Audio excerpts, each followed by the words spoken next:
Hey guys, today I'll be making my Dandy's World OC. Oh my god, sis, get out. You do this all the time. Emily, why are you being so mean today?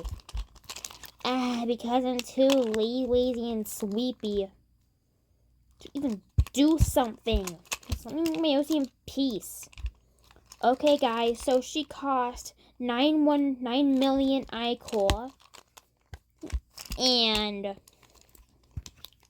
she's half cat, half lamp because she's Whitney's sister. Her mom was a wamp, and her dad was a cat. It's obvious. So, if you ever take away Whitney, her sister, Emily's sister, Whitney, you will feel the pain of a cat scratch raft. I'm not even kidding.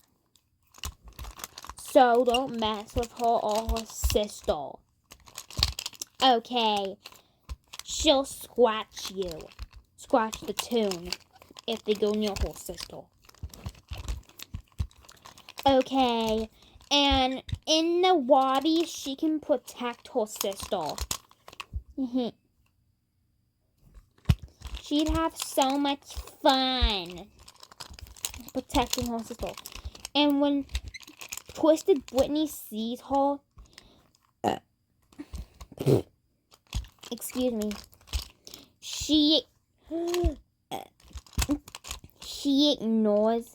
When Twisted Whitney sees her, she ignores her, and when Twisted Emily sees Whitney, she would ignore Whitney and give her a hug. And when Twisted Whitney or Twisted Emily see their sister in danger, she will give them a heart. And if Emily and Whitney were only on one heart, Whitney or Emily Twisted will give their sister the 2 doubled hearts. And you'll be saved. You'll be literally saved. I mean, you'll not ever be killed by Twisted. And they will both distract. And yeah, that's it, guys. Bye.